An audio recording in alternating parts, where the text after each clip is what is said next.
السلام علیکم ورحمۃ اللہ وبرکاتہ۔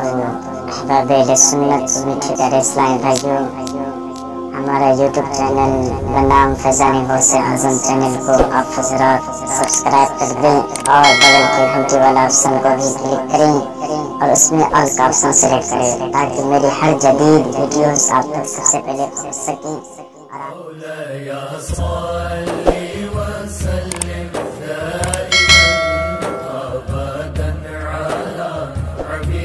شریف میں بالکل یقینی طور پر یہ بات ہے، آیت کریمہ ہے قل انما انا بشر مثلکم، اے محبوب آپ کہہ دیجئے کہ میں تمہاری طرح بشر ہوں۔ اس آیت کریمہ کو دلیل بنا کر یہ دعوی محبت کرنے والے جھوٹے مدعی حضور کی بشریت کی راہ کو نکالتے ہیں، بشریت کا دروازہ کھولتے ہیں، اپنی طرح بشر کہنے کا انہوں نے راستہ ناپاک راستہ نکالا ہوا ہے۔ اس میں غور طلب امر یہ ہے کہ قرآن نے کہا اے محبوب آپ کہہ دیجئے کہ میں تمہاری طرح بشر ہوں، تو محبوب کو اللہ نے حکم دیا کہ آپ کہہ دیجئے۔ قرآن کی کوئی ایک آیت کریمہ ایسی نہیں ہے جس میں ہمیں حکم دیا ہو اللہ نے کہ میرے محبوب کو اپنی طرح بشر کہو۔ ایک بھی آیت کریمہ ایسی نہیں کہ ہمیں اللہ نے حکم دیا ہو کہ میرے محبوب کو اپنی طرح بشر کہو۔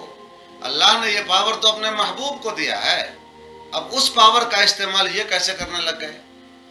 ہمیں تو نہیں کہا گیا، وہ تو رب نے اپنے محبوب سے کہا کہ آپ کہہ دیجئے، اور آپ کہہ دیجئے میں کیا کیا مصلحتیں ہیں، حکمتیں ہیں، وہ رب جانے، رب کا محبوب جانے۔ تھوڑا بہت علماء مفسرین بتاتے ہیں جن کو ہم جانتے ہیں۔ تو پہلی بات یہ کہنا چاہوں گا کہ ہمیں بشر کہنے کی اجازت نہیں ملی ہے، اور بشر بشر کہہ کر کے پکارنے کی عادت ان کفار کی رہی ہے ہمیشہ۔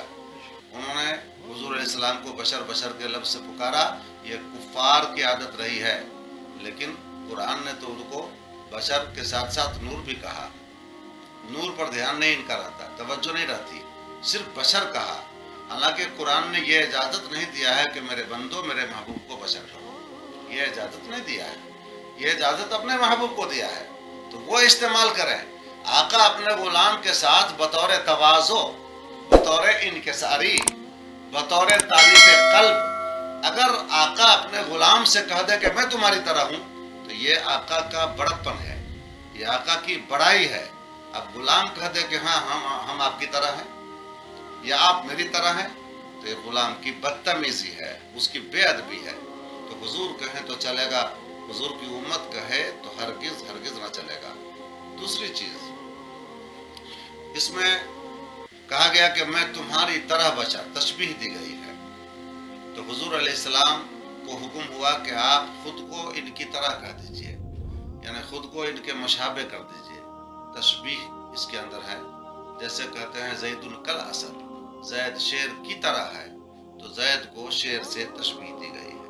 کوئی موٹا آدمی ہو اس کو کہہ دیا جائے ھذا کالفیل، زید کالفیل، زید ہاتھی کی طرح ہے، تو اب زید کو ہاتھی کے ساتھ تشبیہ دی گئی ہے۔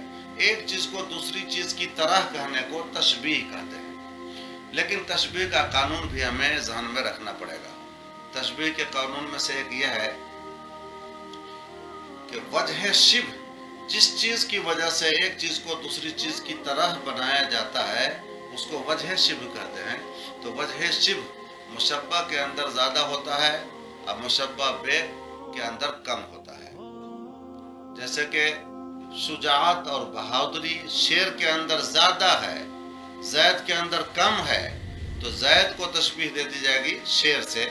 تو اس کا یہ مطلب نہیں کہ مکمل شیر کی طرح بہادری زید میں آ گئی، شیر جیسی بہادری اور جتنی بہادری شیر میں اتنی آ گئی، بلکہ اس جیسی بہادری آئی لیکن وصف شجاعت زیادہ شیر کے اندر ہو گئی۔ اس طریقے سے کوئی موٹا انسان ہے اس کو کہہ دیا جائے ھذا کالفیل، یہ ہاتھی کی طرح ہے، تو ہاتھی میں موٹاپا زیادہ ہے، اس کے اندر کم رہے گا، اصل موٹاپا ادھر زیادہ۔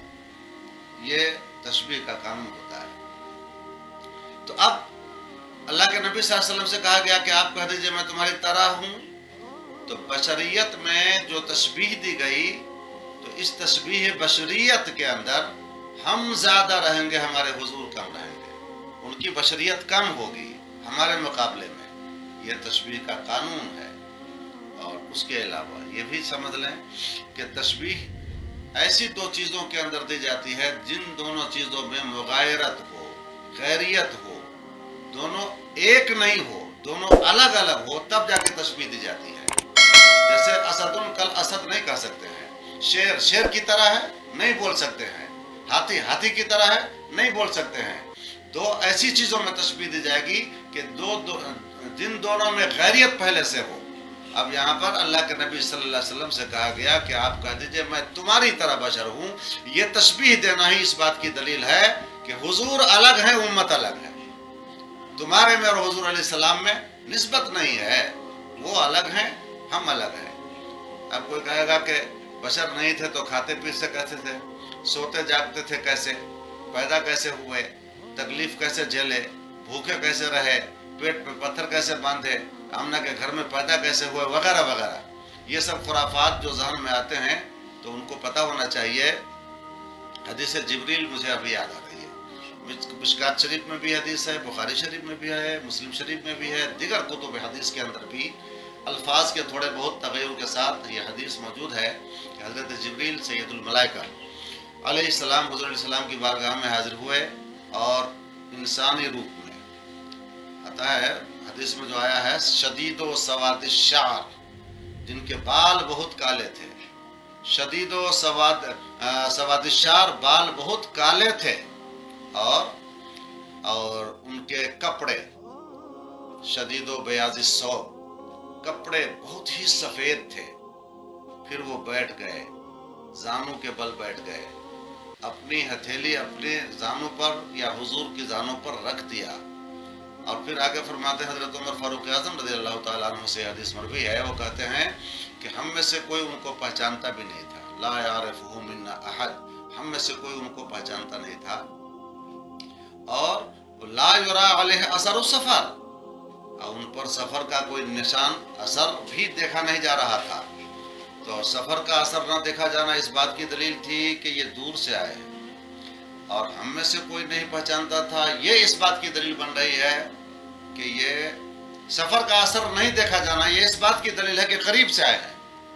और हम में से कोई पहचानता नहीं था, ये इस बात की दलील बनती है कि बहुत दूर से आए हैं। ये दोनों हालतें एक साथ जमा थी। अच्छा चलिए, फिर उन्होंने हुज़ूर अलैहिस्सलाम से ईमान के बारे में पूछा, हदीस ज़रा लंबी है, ईमान के बारे में पूछा, इखलास के बारे में पूछा, और फिर क़यामत के बारे में पूछा, उसकी इमारात और निशानियों के बारे में पूछा, और आप सल्लल्लाहु ताला अलैहि वसल्लम ने सब कुछ बताया। अच्छा चलिए, मुझे बताना जो है वो ये है कि हज़रत जिब्रील तो फरिश्ता है, वो तो नूर है। फिर उनका हाथ, उनके बाल, उनके कपड़े, फिर ये बैठना, ये ज़बान, ये तमाम आज़ा, ये किधर से आ गए? तो अब कहना पड़ेगा कि उस नूर को ये ताकत अल्लाह ने बख्शी थी कि वो बशरी लिबास में आए। और कोई चीज़ अगर दूसरे के लिबास में हो जाए तो उस दूसरी हालत पर जो अवारिज आ सकते हैं, जो कैफियत आ सकती हैं, वो सारी की सारी आती हैं। जैसे हज़रत मूसा अलैहिस्सलाम की लाठी जब सांप की शक्ल में वो लाठी बन गई, तो अब सांप के लिए जो खुसूसियात हैं, उन तमाम खुसूसियात के साथ वो सांप बना था। अब वो डस सकता था, वो किसी को निगल सकता था, सांप की जो खुसूसियात हैं तमाम के साथ। तो जिब्रील अमीन भी नूर तो हैं, मगर जब लिबास बशर में आए तो अब बशरियत के जो लवाज़िमात हैं उन तमाम के साथ आए।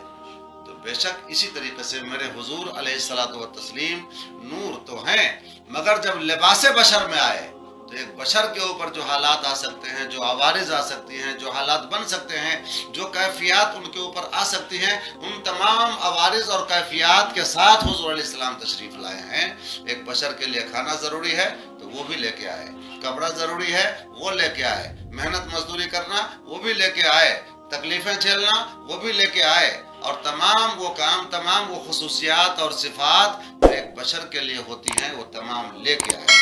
जैसे हज़रत जिब्रील लिबास बशर में आए तो तमाम बालों के साथ, कपड़ों के साथ। तो इसका यह मतलब नहीं कि हज़रत जिब्रील को नूर नहीं माना जाए। उनको लिबास बशर में देख करके नूर से इनकार नहीं किया जा सकता। ऐसी आका करीम सल्लल्लाहु अलैहि वसल्लम को लिबास बशर में देख करके उनको नूरानियत का इनकार नहीं किया